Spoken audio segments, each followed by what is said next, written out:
Okay, so there are conditions that indicates the danger for backdraft. So unsa ang mga condition nga dapat bantayan or i-observe sa atuang firefighting team before mag-gain og entry sa usa ka confined or closed structure nga naay sunog nga nag-occur sa sulod.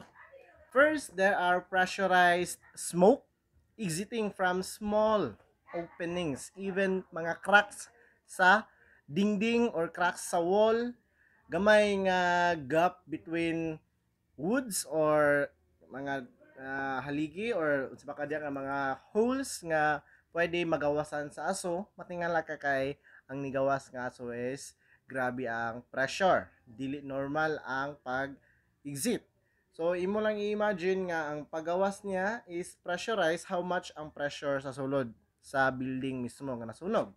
Second is black smoke becoming dense gray yellow. Okay? Mao niya ang indication that a possible backdraft will occur if no precautionary measure ang buhaton sa atong firefighting team if mo pataka lang sila o gain og entry sa usa ka closed or confined structure nga naay sunog na occur sa sulod. So black smoke becoming dense and gray yellow. Okay, tungod na sa depleting supply of oxygen gikan sa environment kung asa na ay sunog. Remember nga ang backdraft mag-occur lang kung ang sunog na sulod sa usa ka confined or closed structure or establishment. Tungod kay walay enough nga supply nga oxygen, that's why ang black smoke mag-turn into dense gray yellow. Kay ang iyahang gipangkaon or gikonsume sa kalayo is puro na flammable gases. Gamay na lang ang presence sa oxygen. Next is confinement and excessive heat. Okay? Confinement. Naka-confined, always remember, confined ang area kung asa na ay sunog or closed, walay magawasan, dili ka makasulod. Kay if magpataka ka og gain og entry, possible that backdraft will occur. So confinement and excessive heat in the surrounding. Okay?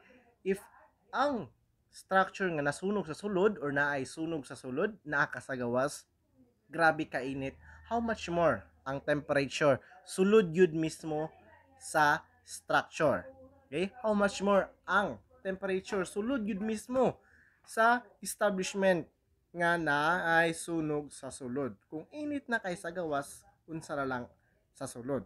So, if na ay improper nga paggamit sa ventilation, ay pataka lang ang abre sa portahan, and then disulod kalit ang large volume of oxygen, and then automatic i-absorb na siya sa heat. Remember, present na ang heat or high temperature na apay possible nga mga fuel, and then lacking lang siya sa oxygen. That's why if naay improper nga ventilation, then possible that a backdraft will occur. Next is little or no visible flame. Of course, remember sa tuwang theory of fire triangle that we can only produce a flame or visible flame if naa ang tulo ka elements. First is ang fuel or the combustible materials nga sunugon o mag-produce og flammable gases tungod sa heat. Okay? Ang heat ang magtabang sa atoang combustible materials to produce free radicals and oxidize musagol sa atoang hangin para maoy i-consume sa kalayo ang flammable gases. Karon, if ang confined structure is nag-anam na og ka deplete ang supply sa oxygen, then dako ang probability nga wala na gid kay makita nga kalayo or visible nga flame tungod kay walay oxygen. Okay? Pakita nimo sa gawas through a see-through nga window, nga wala na magikalayo sa sulod pero grabe ka init. Okay? Only mga flashing amber or mga nagbaga pa nga kahoy or materials or combustible materials, nagbaga pa lang nga, nagbaga sila. Mura na imong makita pero wala na kalayo. And then you notice nga grabe kainit because wala lay supply sa oxygen. Pero present pa ang heat and then ang fuel or combustible materials. Okay? Next, smoke leaving the building in puffs or at intervals. Okay? Smoke leaving the building in puff and or intervals. So dili pareha sa normal nga pagkasunog nga tuloy-tuloy lang ang iyahang pagawas sa aso. Kung naay indication nga possible occurrence of backdraft, then matingalak nga ang aso kay tanang sara mo gawas. And then bulto ang paggawas sa aso. Dili ingon nga normal nga lisabay lang sa hangin. Next condition that indicates that a possible occurrence of backdraft is the windows are stained from smoke or kanang anuos na milit na dinha sa atuang mga glass or window nga makita sa gawas.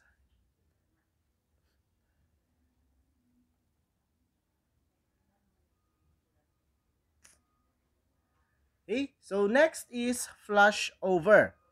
So flash over occurs when a room or other area is heated in a flame that sweeps over the entire surface. So firefighters originally believed that combustible gases released during the early stage of the fire causes the flash over. Okay, by collecting at the ceiling and mixing with air until they burst into flame. Okay? So, ang flash over, unlike sa backdraft, nga mubuto gyud na ay explosion. Ang flash over is tikalit lang og dilaab ang tibuok nga dingding or ang alkuba. Ngano man, due to the accumulated nga flammable gases sa taas and then ignited by sudden rise of temperature. Nikalit lang day og dilaab. So from one object nga nagkalayo and then to all object nga present diha sa environment kung asa na ay kalayo, nagsiga na sila tanan. That is flash over. But sometimes flash over cannot sustain its flame. Okay? Cannot sustain. Okay? Ang flammable gases raman ang iyang gikonsume. Wala pa gi sunog ang katong mga combustible materials kung asa ni kalit lang og dilaab. Dili mawala na siya kalit. Mawala lang. Pero by due time mag-anam og dagan ang kalayo, maapil ra gihapon to siya. So ang flash over mo kalit lang og dilaab tanan and then possible masustain niya if enough na ang temperature nga mokalayo ang tanan. If dili and lacking po sa oxygen, so depende sa environment kung unsa ang present nga mga elements. Condition. Okay, balik.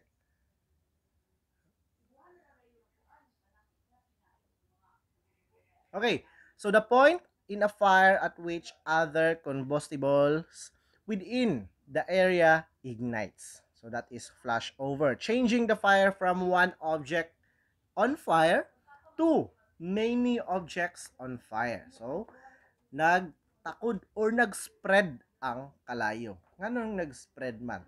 Tungod kay ang flammable gases nga nigawas gikan sa specific nga object nga gi kaon sa kalayo.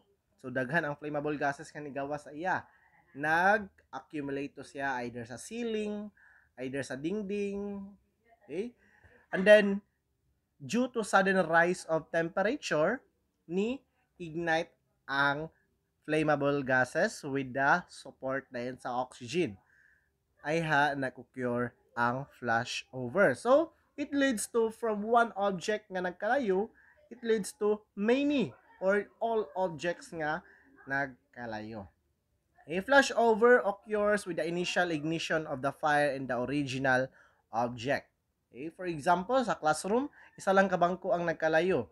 Pero, that fire produces heat nga natakdan ang mga tapad ng mga chairs, and then due to heat nga gi-produce datong isa ka bangko nga nagkalayo, ang other nga chair nagproduce din og free radicals. Kay nitaas man ang temperature sa iyang environment, nagproduce siya og moisture which we called free radicals. And that free radicals nag-evaporate, nagmix sa oxygen. And then pag mix oxygen, natingala ka kay ni dilaab dayon tanan nga isa man unta ang imuhang gisunog. Okay, that is what we call flashover. So kasagaran ng flashover may tabo ni siya sa mga ceiling, sa walls nga combustible gihapon. Okay, so flashover occurs with the initial ignition from original object but on a much larger scale. Okay, combustible gases coming from the materials in a room rise and collect at the ceiling. So, flashover, usually, mahitabo lang gina siya sa alkuba or sa ceiling or pwede po sa mga dingding nga combustible materials. So, these gases ignite, bringing sheet of flame across the ceiling and raising the overall temperature of the room as the gases are consumed. So, di ba, if na flame, either luminous or non-luminous flame ang naa or present, it still produce heat. Okay, mag-produce gina siya og heat, and that heat, always remember nga kanang heat or sudden rise of temperature, mag-turn na siya sa atoang combustible materials to produce another moisture or flammable gases. Okay, nga mao'y kaunon sa atoang kalayo.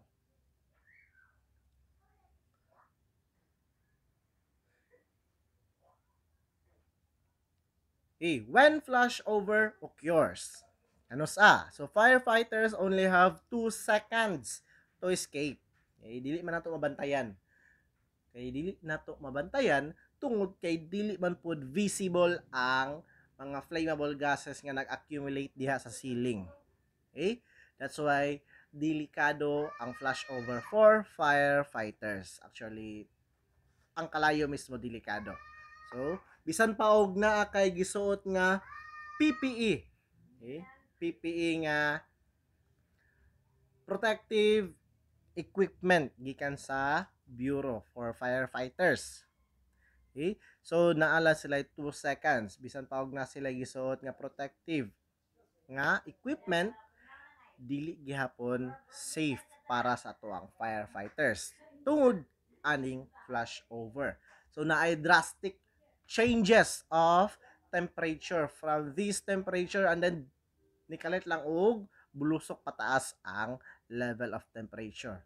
So, when a flashover occurs, temperature is ranging from 1000 degrees Fahrenheit or 538 degrees Celsius, almost times 5 sa boiling point sa water. And then, up to 1500 degrees Fahrenheit or 816 degrees Celsius.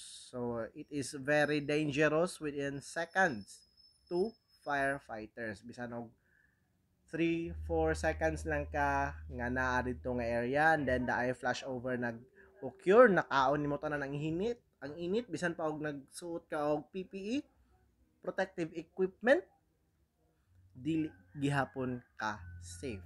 It will still inflict injury sa imuha, or worse, pwede ka mamatay tungod sa kainit. Okay? Tungod sa kainit. So, next, aside sa flashover, naputay rollover.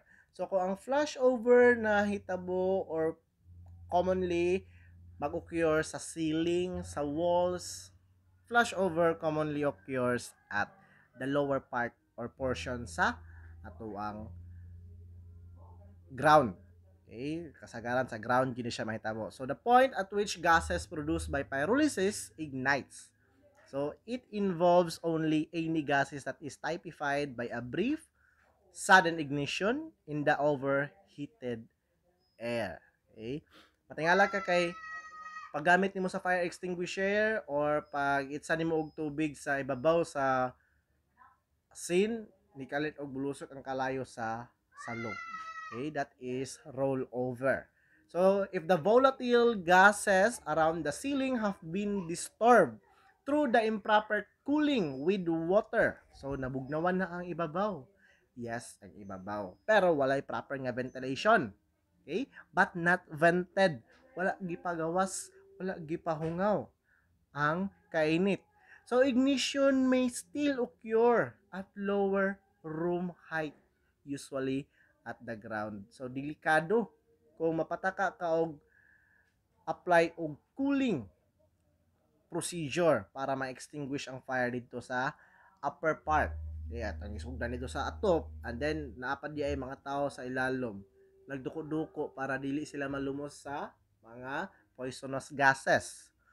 And then, nikalit og occur ang rollover. So, delikado siya para sa natrap sa sulod. So, and also, danger for firefighters nga nag-enter sa affected areas. Next, to avoid this to happen, is that the base of the fire must be wet. Okay, unahon gina ang base. Unahon gid pag basa ang base kay if naay present sa water sa base and then naay present sa water sa taas, very small chance lang nga naay mag-occur nga roll over. Okay, to avoid this to happen, the base of the fire must be wet with water before cooling the upper level. So una, tamag pabugnaw sa base kung asa na nagsugod ang kalayo, ahe dayon ang upper part or upper levels. Next, open ventilation at the ceiling heights will also help by allowing this heated gas to escape. Ventilation is very important if naay nasunog nga establishment. Ventilation and proper ventilation. Dili lang kay ventilation nga ventilation. Proper ventilation. Para matabangan nato ang area nga ma-reduce ang heat ug ang pag-accumulate sa flammable gases. Okay? Sa sulod sa usa ka establishment. Flash over, roll over, and then classification of fire. Okay? Classification of fire. So, do we need to know what are the classes of fire? Yes. Tungod kay it could help us determine how are we going to extinguish that particular fire. Kay if oil ang nagsigan, yag itsahan nimo og tubig, mas mopadali ang pag-spread sa kalayo. Tungod kay mas dense man ang oil kaysa tubig. So, by knowing the classes of fire, a certain material will fall into. So, ang classes of fire, magdepende na siya kung unsa nga klase sa combustible materials ang nasunog. So, you will be able to make intelligent firefighting decision upon knowing what are the classes of fire and what are the combustible materials that has being burned. Next, so first nga classification of fire based on the cause. So nata ginatawag na natural fire. Nga nisiga lang siya og iya. Natural fire. Next, accidental and intentional fire. So muna siya ang arson, ang intentional fire. Next is based on burning fuel, kung unsa nga klase sa materials ang nasunog. So, Class A, fire. So, Class A fire, these are materials involving vegetable fibers, wood, paper straw, grains, grass, and other nga mga light materials. Okay? Usually kana mga papel-papel, mga kahoy, mga PC, mga uh, tipasi sa bugas, kana sila. They can be classified as Class A, fire, if nasunog na sila. So, combustible minerals such as coal, okay, coal and coke, nearly all thrash fires are considered as Class A. From light materials that easily burn. So, yun ang tibanan. Class A fires, they are materials nga gikan sa mga light materials. Papers, woods, mga vegetables, sa pa na din ha ng mga light materials lang. Next is Class B, fire. So this Class B fire has the materials including petroleum products such as gasoline, fuel oils, lubricating oils, and greases. So kasagaran, mantika or accelerant ang nasunog. Okay? If nasunog ang petron, then Class B fire ang nag-occur. Okay? Animal fats, such as butter, and then lard and tallow, kanang ginagamit sa atawang paggamit paghimo og pan. So, lard, and then vegetable oils, and extracts such as alcohol. So, they can be considered as Class B fire.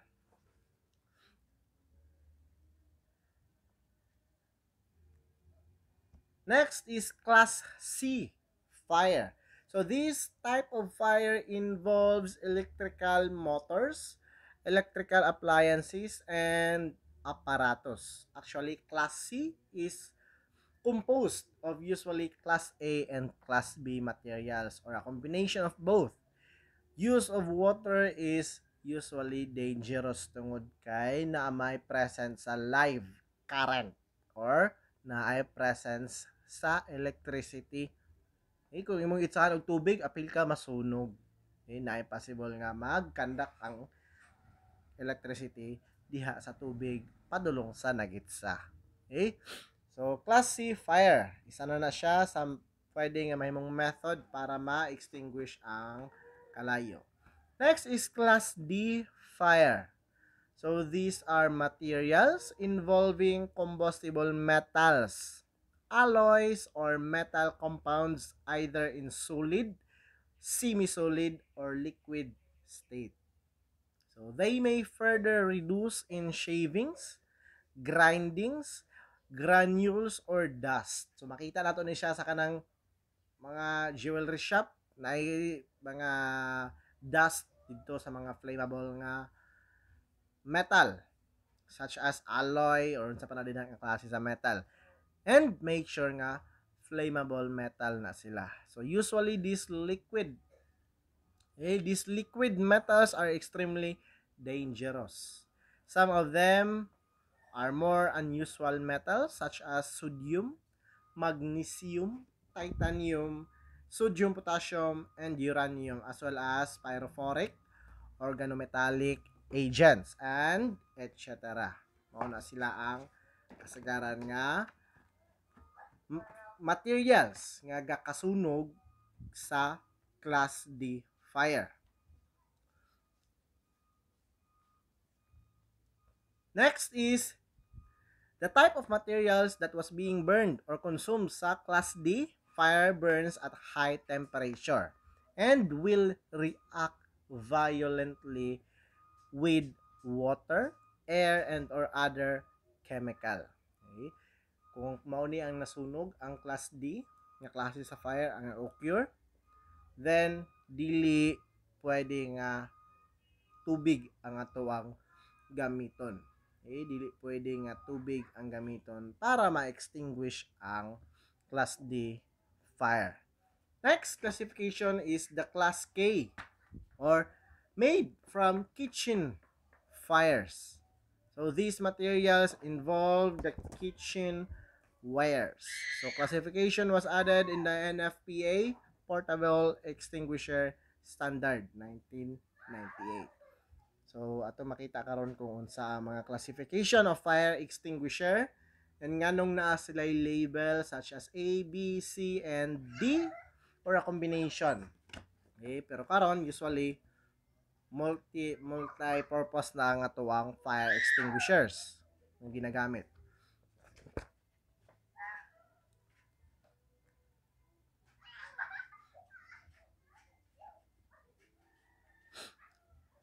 So the class of fire extinguisher should be indicated on the extinguisher shell or container.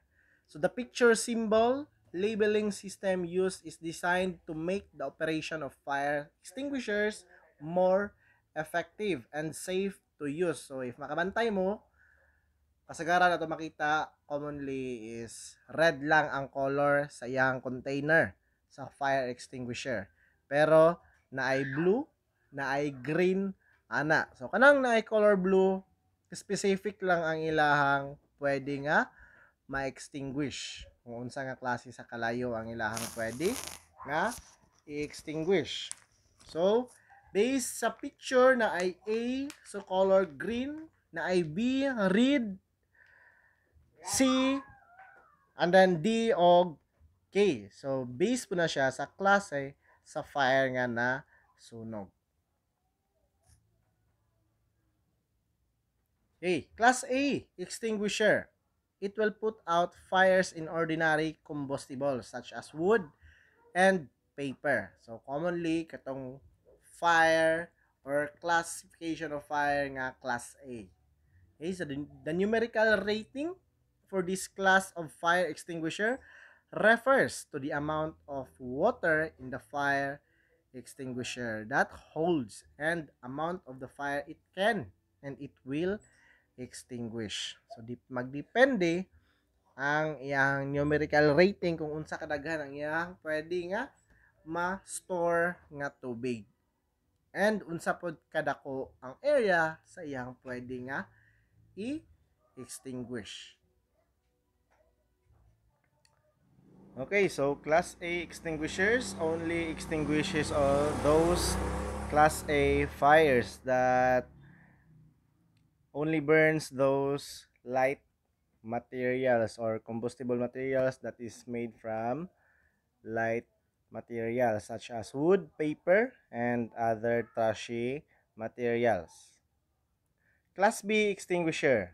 So it is designed to be used to extinguish on fires involving flammable liquids such as grease, gasoline, oil, and etc. So the numerical rating for this class of fire extinguisher states that the approximate number of square feet of a flammable liquid that a non-expert person can expect to extinguish. So medyo ang iyahang rating nga nakabutang sa iyang container or shell sa fire extinguisher ani magdepende kung unsa ka luag ang kaya niya i-extinguish nga klase sa class B fires. So by square feet. For example, 3 or 4 square feet lang ang iyang kaya i-extinguish. Kung asa katong part nga na ay 3 or 4 square feet na ay fuel or na ay combustible materials such as gasoline, grease, or flammable liquid such as oil. So, Class C extinguisher, it is suitable for the use on electricity or electrically energized fires. This class of fire extinguisher does not have any numerical value or rating. Walay makadetermine kung unsa kadaghan ang iyahang ma-extinguish nga class C fires. So the fire presence of the letter C of your container, kung asa naka-specify dito nga intended lang siya gamiton sa mga class C fire, ang usa ka fire extinguisher. Pwede pod katong multi-purpose nga fire extinguisher kung asa pwede gamiton sa klase-klase nga fire. So, Class C indicates only that the extinguishing agent on that specific Class C extinguisher determines that it is not conducive or conductive sa electricity. So dili mo dakop ang kuryente if kato ang imong gamiton nga klase sa fire extinguisher. Especially if ang klase sa fire nga nag-occur is made from electrical material. So possible na ay live current while nagsiga ang usa ka machine or usa ka metal. Okay? So, if mo gamit ka og tubig, dako ang possibility nga ma-injured ka kay mudakop sa imuha ang kuryente. Okay, next is Class D extinguisher. So, it is designed for the use on flammable metals and are often specific for the type of metal and question. So, magdepende kung unsa nga klase sa metal ang nagkalayo or nasunog. So, there is no picture designator for Class D on our fire extinguisher container or shell. So these extinguisher, Class D extinguisher, generally have no rating. So the same sa Class C.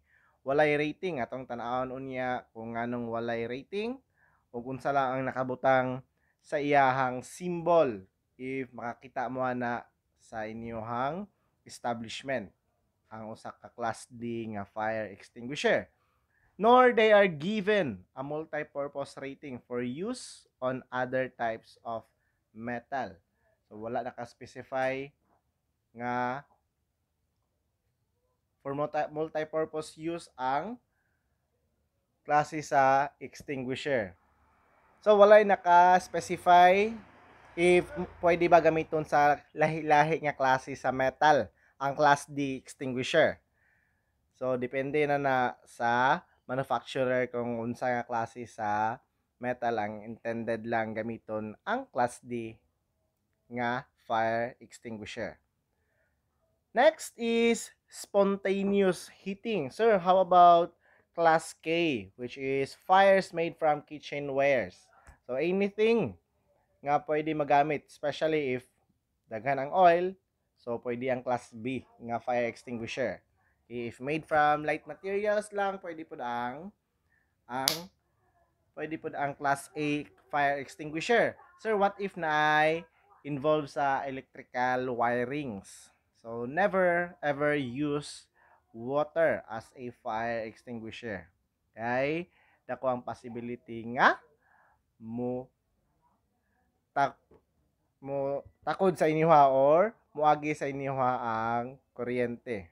So, mahimo mong conducting material sa kuryente. So, spontaneous heating. Spontaneous heating and spontaneous ignition start as a result of chemical reaction within the material. So, a reaction independent of any outside sources of heat. Okay, for example, pag mingon tawag spontaneous heating, example, gikan lang sa iyang environmental temperature. Grabe kainit nga klase sa area.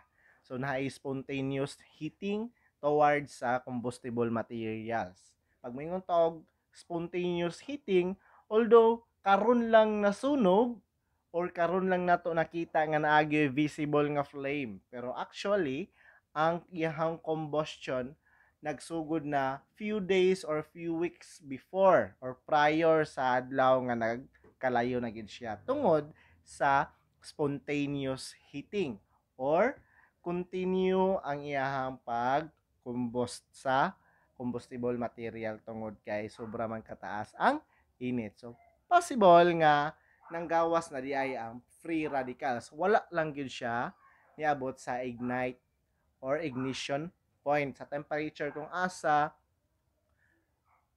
mo-ignite na ang flammable gases nga gikan sa combustible materials. So, walay help of any outside sources nga heat. Okay, wala nimo gitabangan ang combustible materials para mo kalayo og iya. Only natural lang gyud nga init siya daan. Pwede pod ang kanang mga mga types of objects nga ga-produce gid siya og kaugalingon nga temperature. Okay? So, a reaction independent of any outside sources. No need na nga magdugang patawag additional nga heat para mo kalayo. So, spontaneous heating naa siya ginatawag nga self-heating nga element nga pwede nga siya ra ma-provide sa iyang kaugalingon nga high temperature level. So spontaneous heating begins a cycle of oxidation that builds up heat very, very slowly in its first or early stage. So for example, init karon nga adlaw and then naapod kay object diha nga ga-produce og iyang kaugalingon nga high temperature. So dugangan pa sa kainit sa environment or tungod ba kay nag-anam sila kadaghan ang katong object nga ka-produce og kainit. That's why niabot sa time nga ni ignite. So spontaneous heating. It builds up heat very slowly. So for example, anang ang kahoy tingala ka abandoned nga property, wala gid sa hanok upos sa sigarilyo, wala gid dauban, wala gid sunog, walay nilabay for a few weeks, walay tao gid na nga gagi. And then tingala ka pagkaugma nasunog og kalit. So nay nagginatawag nga spontaneous heating tungod siguro kay naapektuhan sa environmental temperature. Taas kayo ang level sa temperature sa atuang environment. Mao nang nagproduce siya og uh, flammable gases gikan sa vaporized nga free radicals, and then it turn out nga nag-ignite to siya due to the high temperature sa atuang environment. So the condition that builds up temperature high enough to cause ignition is called spontaneous heating. Sir, unsa ang spontaneous ignition?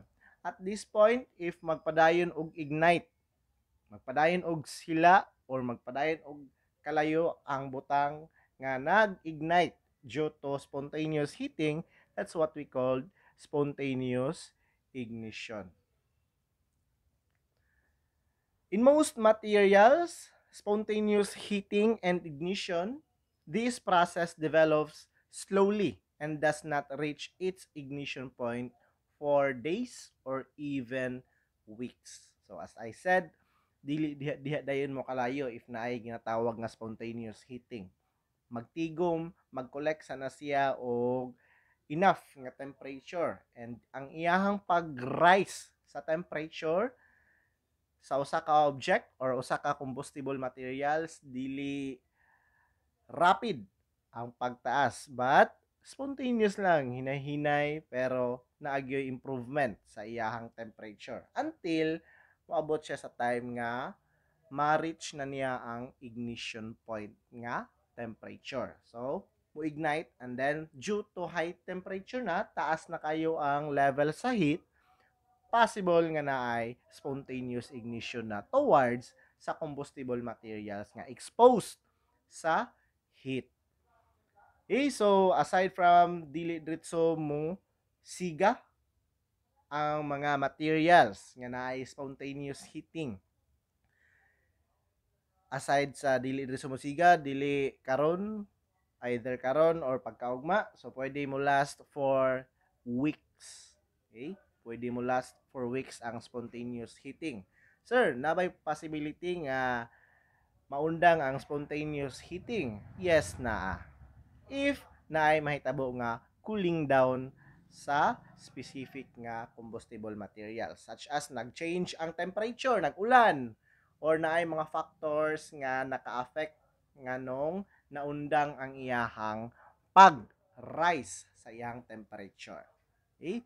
So naulanan, nabasa sa bakaha ang factors nga nakaapekto nga nung naundang ang spontaneous heating. So dili na to ma-determine kung nabagyo spontaneous heating. Ang ato lang mabantayan is nagana og kauga ang materials, and then delikado na for sudden combustion.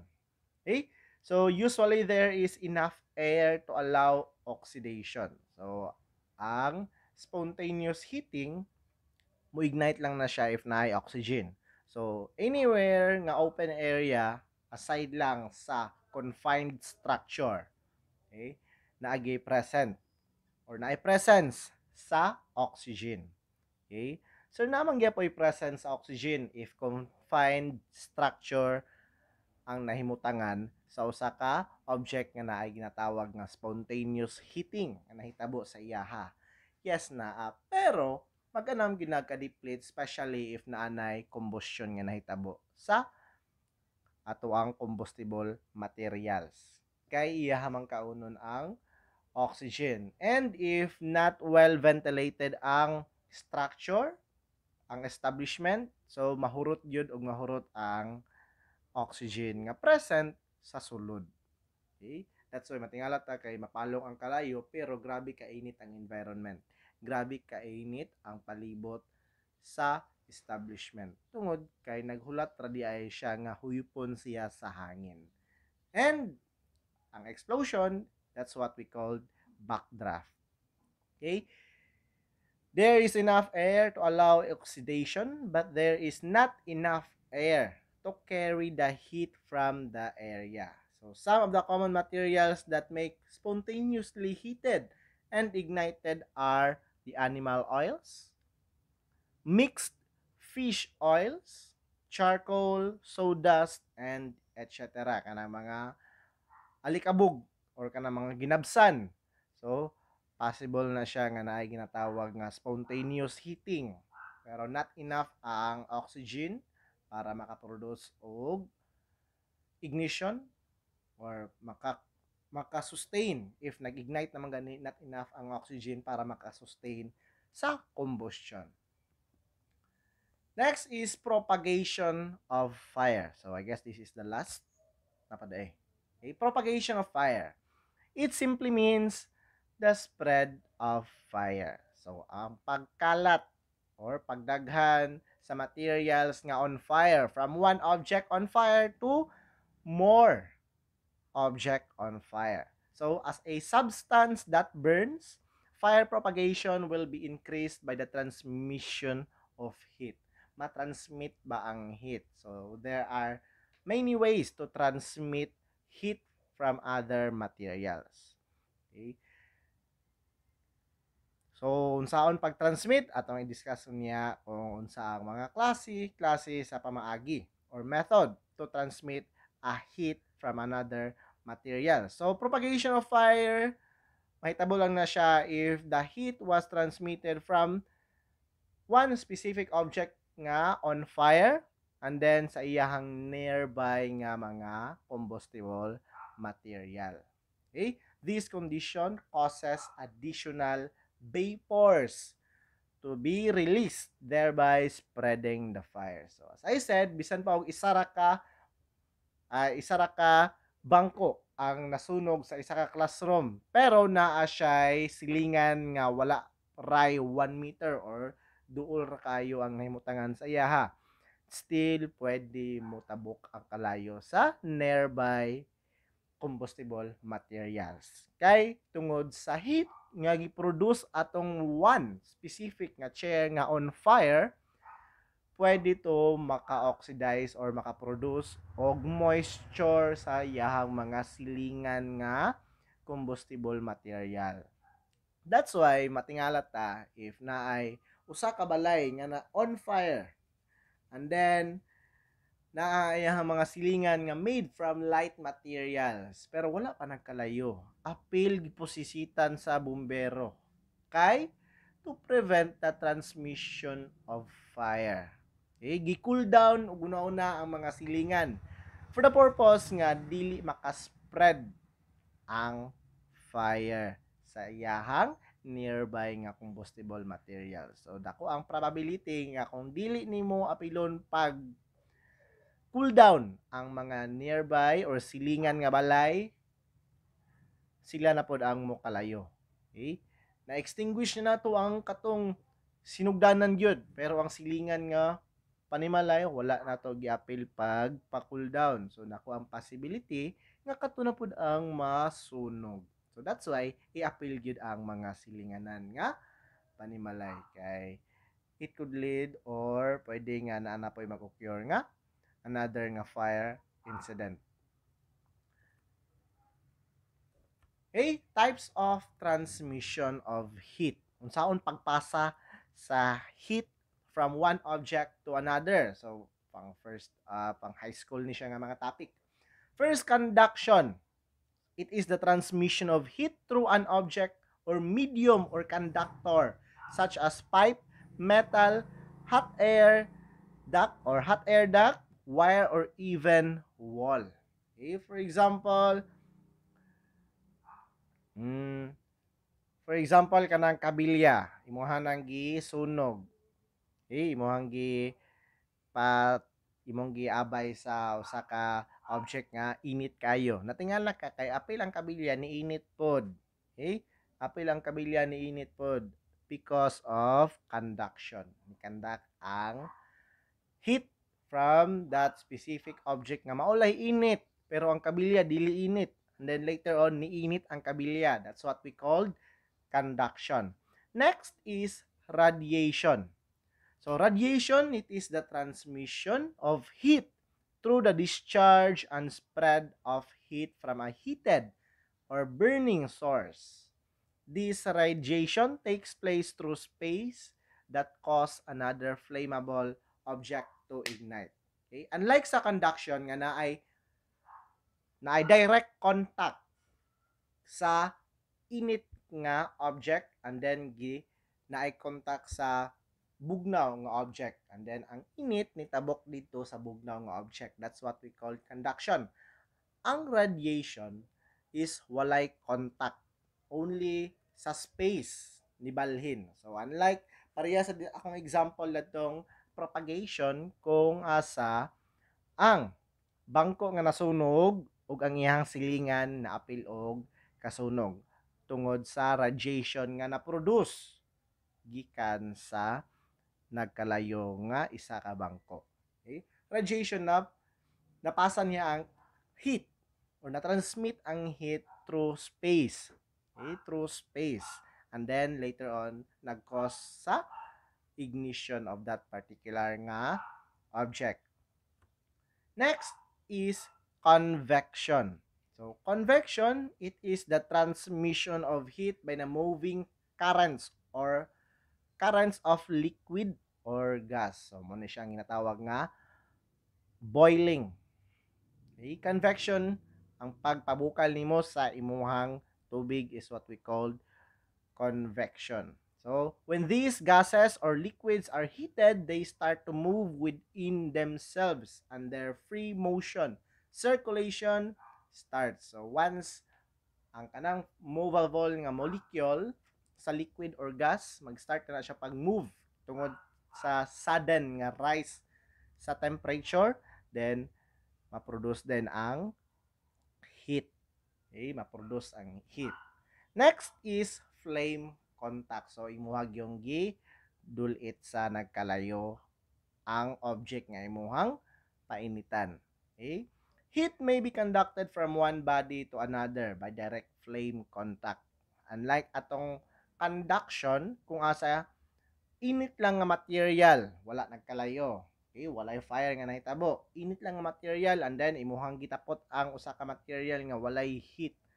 And natingala ka nga apil na tong walay heat nga material niinit na og apil tungod na sa conduction. Okay, ni transmit ang heat from one material to another material through direct contact of that particular material. Next is flame contact. So, imuha gid siyang gisugba, imuha siyang gisugnod. So, heat may be conducted from one body to another by direct flame contact.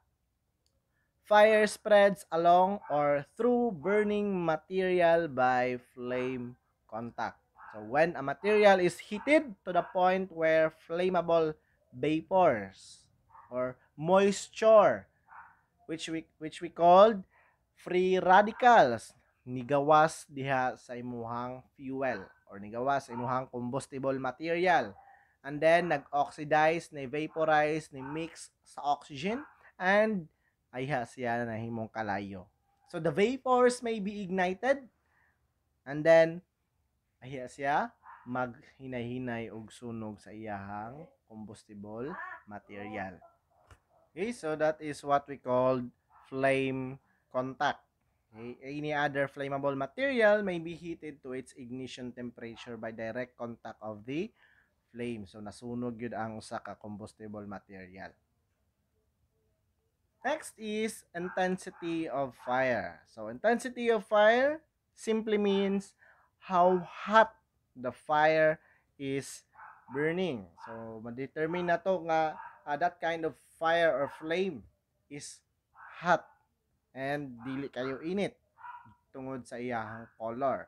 So, some types of fuels naturally burns hotter or more intensely than others. For example, burning a gasoline. Compare na to ang pagkasunog sa gasolina o ang kalayo sa wooden or wood material. Okay? Lahi ra ang iyahang kainiton. So, mas init ang gasoline. So, a gasoline fire burns hotter than wood fire, while an acetylene flame is hotter than a gasoline flame. So, factors that determine the intensity of fire. Types of fuel. What kind of combustible material ang ginasunog sa kalayo? Kahoy, plastics, or class B fire ba? Made from oil, gasoline, gas. Okay? Kana ang mga factors para ma-determine nato kung unsa kainit or unsa ang intensity sa fire. Next is percentage of oxygen present. So, if maka-notice ta, if medyo bugnaw pa ang gisugnod nato ato ginanghuyupon para modali og siga. So, if mas daghan ang oxygen nga supply, mas paspas ang combustion sa flammable gases nga nang gawas gikan sa tuwang combustible materials. Okay, explosion limits. The term explosion limits means the amount of fuel vapor that can be mixed with air to form an explosive of flammable mixture. Okay? Bisan ganiyo ka nang nagsugnod lang ta, makabantay ta, naay mo piti-piti usahay. Dili na tungod sa basa ang kahoy. But due to explosion limits naay over or mas daghan ang supply sa oxygen or sa flammable vapors or gases nga gikan sa atoang fuel. So, it can be mixed with air to form an explosive flammable mixture. If less that is amount is used, then the mixture will not burn. This is known as lean to burn. So, gamay ra ang ligas, ang percentage para masunog siya o gamay ra pa ang percentage para dili siya masunog. So, if more amount is used, then the mixture is called too rich. Okay? And also will not burn. Dili siya mo siga. Pero if maabot nimo ang enough nga level sa supply sa flammable gases, mo create siya og explosion limits.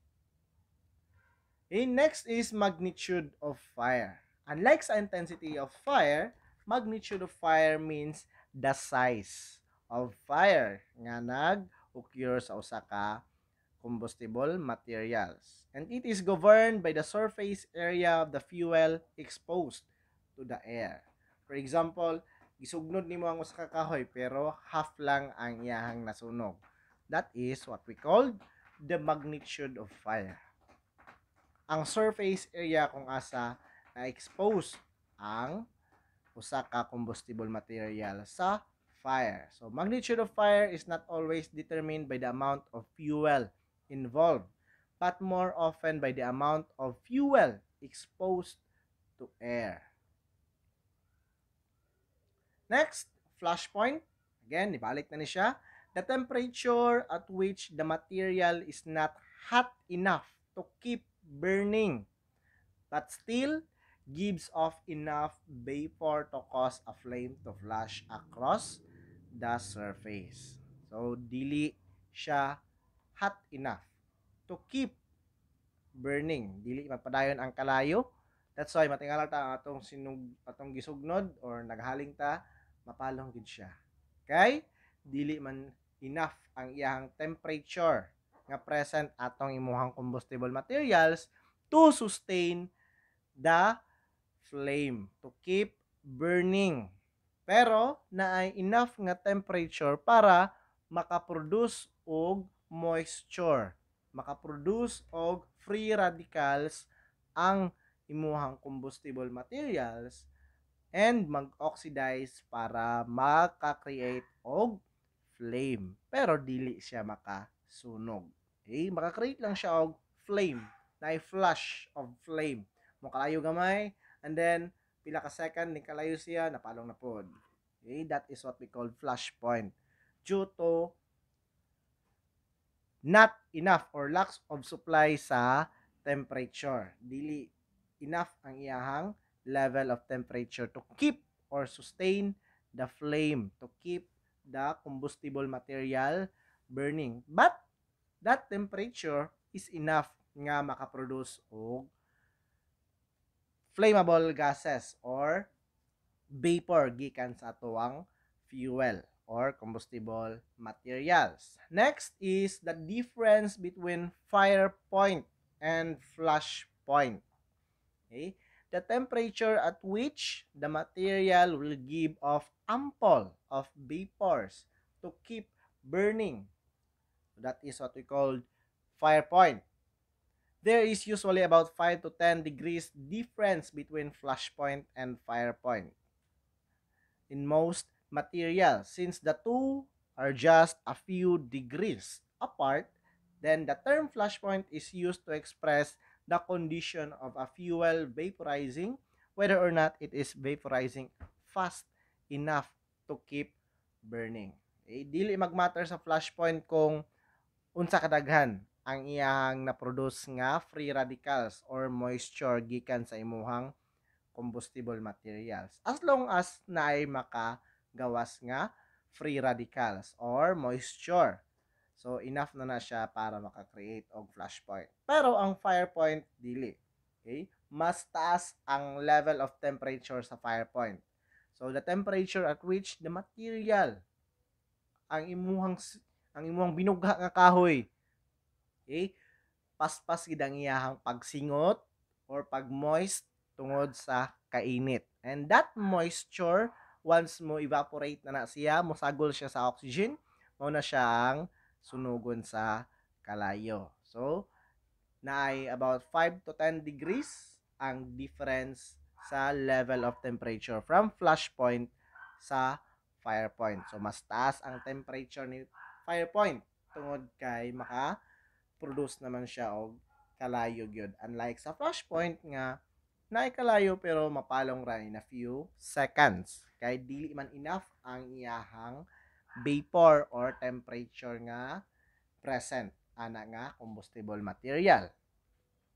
Next is ignition temperature. So, ignition temperature is the degree of heat necessary to ignite flammable vapor. So, makakreate og heat through light, through energy, and then pwede po ka sa convex lens kung asa concentrate ang ma-receive nga light gikan sa tuwang materials or padulong sa tuwang materials. Pwede po katong friction, the law of friction. Kung asa two objects, pwede maka-create og energy para maka-create og spark or ignition. So, ignition temperature can come from an external sources such as match, mga posporo, spark gikan sa inyong electrical wirings, and friction. Okay? Or if the fuel itself is raised to the temperature wherein it will ignite itself, or what we call auto ignition or self ignition. Okay? Kanang pulbura, painiti nagmayo bisag walay kalayo, painiti lang yun. Later on mo kalayo na siya og iya bisan og walay spark nga nahitabo sa iyang area. Mo auto ignition ang usa ka combustible materials. If kana siya nga klase sa materials na siya ginatawag nga self-ignition. Okay, next is oxidation. So, this is the last. Oxidation.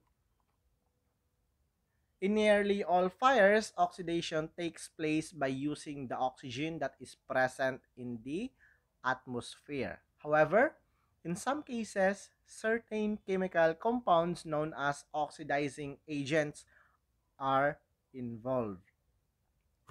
So, though not flammable themselves ang mga oxidizing agents, pero when they are heated and they come into contact with water or give off oxygen, or they give off oxygen when they come into contact with water, which in turn supports the burning of flammable material. So, ang tong tubig na ay presence sa oxygen. So, if matunaw ang hydrogen or ang tubig mo evaporate, that's what we call oxygen. So, makaproduce siya ang oxidizing agent of oxygen if mag-come into contact with water. So, that is what we call oxidation.